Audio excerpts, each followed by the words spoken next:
আমরা মাঝে মধ্যে কোনো একটি ডিসিশন নিতে গিয়ে সিদ্ধান্তহীনতায় ভুগি, অর্থাৎ কনফিউশনে চলে যাই। এটা করলে ঠিক হবে না ওটা করলে ঠিক হবে। মনোবিজ্ঞানের ভাষাতে সাধারণত এইরকমই অনেকগুলো অপশানের মধ্যে একটি অপশান বেছে নিতে গিয়ে বেশ কিছু সমস্যার মধ্যে পড়ে যায়। এটাই হলো কনফিউশন বা সিদ্ধান্তহীনতা। কম বেশি সমস্ত মানুষের মধ্যে এই সমস্যাটা হতেই পারে, কিন্তু এই সমস্যা যদি দীর্ঘদিন হতে থাকে তো তখন এটা একটা স্থায়ী সমস্যার আকারে ধারণ করে। সিদ্ধান্ত নিতে না পাওয়ারা বা দুটি বিকল্প থেকে একটিকে বেছে না নিতে পারা, এটা প্রধানত আত্মবিশ্বাসের একটা অভাব ঘটতে পারে, যার কারণে মানুষ সিদ্ধান্ত নিতে ভয় পায়। তবে আরেকটা বিষয় যে আপনি ওই বিষয়টা নিয়ে ভাবছেন, সেটা কিন্তু একটা পজিটিভ দিক। মানুষ কোনো রকম বিচার না করে একটা সিদ্ধান্ত হুট করে নিয়ে নেয়, সেটা কিন্তু কখনোই বুদ্ধিমানের কাজ নয়। কিন্তু সিদ্ধান্ত নিতে গিয়ে বিভিন্ন রকমের অপশন যখন আপনার সামনে আসছে এবং সেটা নিয়ে বিশ্লেষণ করছেন, সেটা কিন্তু আপনার ইন্টেলিজেন্স বা বুদ্ধিমত্তার একটা দিক। কিন্তু সুতরাং আপনি যে ভাবছেন সেটা একটা পজিটিভ বিষয়, কিন্তু ভাবনাটা পজিটিভলি একটা জায়গায় গিয়ে স্থায়িত্ব পাওয়া সেটা কিন্তু আরও ভালো বিষয়। কিন্তু আপনি সিদ্ধান্তহীনতার মধ্যে দিয়ে যদি সারা দিন কাটিয়ে ফেলেন, সেক্ষেত্রে এটা একটা কিন্তু সমস্যা। সেক্ষেত্রে কি কি ধরনের সমস্যা হতে পারে? সিদ্ধান্তহীনতার মধ্যে যদি আপনি যান, তাহলে আপনি যদি সঠিক সিদ্ধান্ত সঠিক সময়ে বাঁচতে না পারেন, তাহলে কিন্তু আপনার যে অপরচুনিটি বা সুযোগ সেটা কিন্তু হাতছাড়া হতে পারে এবং তীব্রভাবে মানসিক চাপ আসতে পারে। এবং ধীরে ধীরে আপনি এটাকে নিয়েই যখন ভাবতে শুরু করবেন, তখন আপনি মানসিক অবসাদ বা ডিপ্রেশনে চলে যেতে পারেন এবং চরম অস্বস্তিতা বারবার আপনাকে কর্মকে দ্বিধাবিভক্ত করতে পারে এবং একটা অ্যাংজাইটি প্রবলেম, হঠাৎ রেগে যাওয়ার মতো সমস্যা কিন্তু চলে আসতে পারে। সিদ্ধান্ত নিতে না পারা আত্মবিশ্বাসের যেমন অভাব, ভুল সিদ্ধান্ত নেওয়াও কিন্তু একটা আত্মবিশ্বাসের অভাবের নামান্তর মাত্র। তাই এই দুটো বিষয় যখন নেগেটিভলি আপনার জীবনে আসবে, সেটা কিন্তু একটা সমস্যার কারণ হবে। কিন্তু সিদ্ধান্তহীনতার থেকে যখন আপনি আস্তে আস্তে বেরিয়ে আসবেন, অর্থাৎ একটা কাগজের মধ্যে আপনি লিখুন সিদ্ধান্ত নেওয়ার বিষয়ে পজিটিভ দিকগুলো কোনগুলো এবং নেগেটিভ দিকগুলো কোনগুলো। যদি দেখেন ওই সিদ্ধান্তটা নিতে গিয়ে আপনার পজিটিভ দিকটা বেশি, সেক্ষেত্রে আপনার সিদ্ধান্তটা পজিটিভলি নেওয়া উচিত।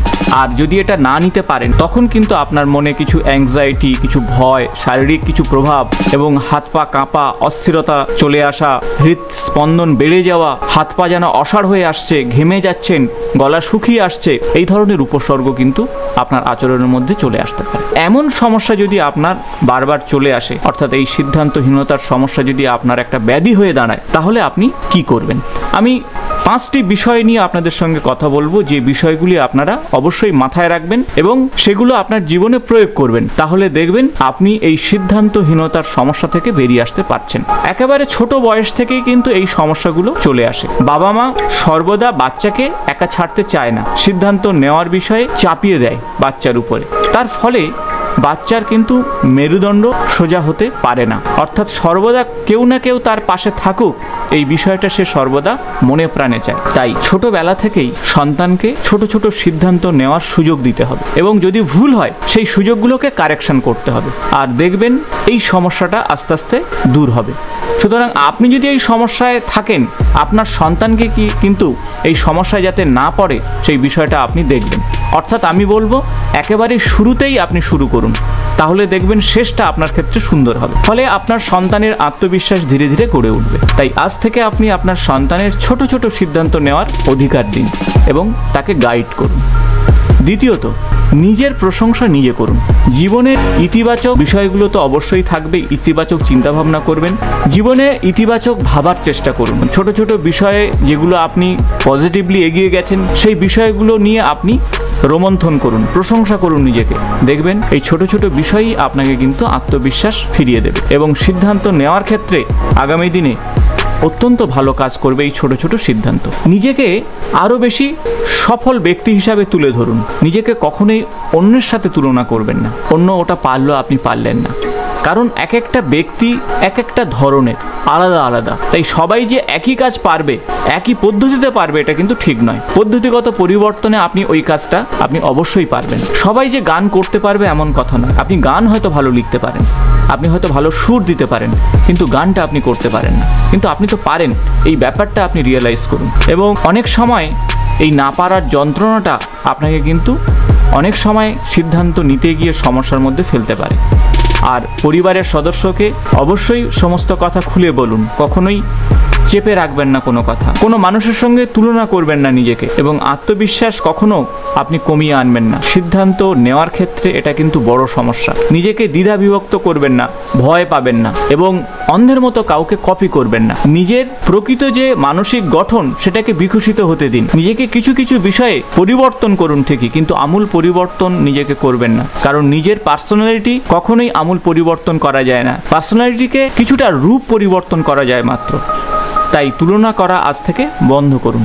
সিদ্ধান্ত নেওয়ার আগে ভেবে দেখুন এবং প্রস্তুতি নিন। অর্থাৎ আমি বলবো যে একটা প্ল্যান এবং প্রোগ্রাম করে আপনি কোনো একটা বিষয়কে সিদ্ধান্ত নিন, তাড়াহুড়ো করে কোনো সিদ্ধান্ত নেবেন না। এবং সিদ্ধান্ত নিতে যাওয়ার বিষয়ে কিন্তু এটা একটা সফলতার বিষয়, কিন্তু তাড়াহুড়ো করে সিদ্ধান্ত না নেওয়া। এবং এটি অত্যন্ত ইতিবাচকভাবে ভাবার চেষ্টা করুন, পজিটিভ দিকগুলো দেখুন, পাশাপাশি নেগেটিভ দিকগুলো আপনাকে ভাবতে হবে। দুটোকে ব্যালেন্স করুন, কোন দিকটা আপনার ক্ষেত্রে ভালো দেখাচ্ছে। যদি নেগেটিভ দিক থাকে তাহলে অবশ্যই ওই সিদ্ধান্ত থেকে নিজেদেরকে বের করে আনুন, অথবা ওখানে কি সংযোজন করলে ওই সিদ্ধান্তটাকে কি রিমডেল করলে ভালো হয় সে বিষয়টা নিয়েও চিন্তা করুন। তাহলে দেখবেন ব্যর্থতার পরিমাণ অনেকটাই কমবে, এবং সেই অনুসারে আপনি সিদ্ধান্ত নিন। নেতিবাচক বিষয়গুলোকে মন থেকে দূরে সরিয়ে ফেলুন। প্রতিকূল পরিবেশ পরিস্থিতিগুলোকে আপনি অবশ্যই অ্যাভয়েড করুন, বা কোন পথ দিয়ে গেলে আপনি সমস্যার সমাধান করবেন সেই কথাটা ভাবুন। সমস্যার কথাটা বেশি ভাববেন না, অর্থাৎ চিন্তার থেকে চিন্তন করুন বেশি। তাহলে দেখবেন সিদ্ধান্তহীনতার সমস্যা আপনাকে কখনোই গ্রাস করবে না। এবং শেষ যে কথা বলবো তা হলো সহজভাবে মেনে নিন। মেনে নেওয়াটা অত্যন্ত জরুরি, কারণ যদি আপনি মেনে না নেন তাহলে সেই মেনে না নেওয়ার সমস্যায় ভুগতে থাকবেন আপনি। তাই প্রতিটা বিষয় সহজভাবে নেওয়ার চেষ্টা করুন। যে কোনো বিষয়ে সিদ্ধান্ত নিলে সেটা সবসময় যে ঠিক হবে বা একেবারেই 100% ভুল হয়ে যাবে সেটা কিন্তু নয়। কিছুটা ভুল হতে পারে, কিন্তু সেগুলো সংশোধন করলে আপনি কিন্তু আবার নতুন করে খুব ভালো সিদ্ধান্ত নিতে পারবেন। তাই আত্মবিশ্বাস কখনো হারাবেন না। সিদ্ধান্ত নেওয়ার সময় মানসিক দিক থেকে আপনি প্রস্তুত থাকুন। সিদ্ধান্তটি ভুল হতেই পারে, এটা খুবই স্বাভাবিক ঘটনা। এটা মানুষ হিসাবে আপনি সিদ্ধান্ত নিচ্ছেন, কোনো যন্ত্র মানব নন। ফলে ভুল সিদ্ধান্ত থেকে ঠিক সিদ্ধান্তে উপনীত হওয়ার একটা সহজ রাস্তা। তাই আজ থেকে আপনি এই 5টা বিষয় আপনার মনের সঙ্গে গেঁথে নিন, তাহলে দেখবেন সিদ্ধান্তহীনতার মতো সমস্যা আপনাকে কখনোই ব্যতিব্যস্ত করবে না। ভিডিও ভালো লাগলে বন্ধুদের সঙ্গে অবশ্যই শেয়ার করুন। অবশ্যই আমার চ্যানেলটা সাবস্ক্রাইব করে পাশে থাকা বেল বটনটি অবশ্যই প্রেস করে দিন। আজ এই পর্যন্ত, নমস্কার।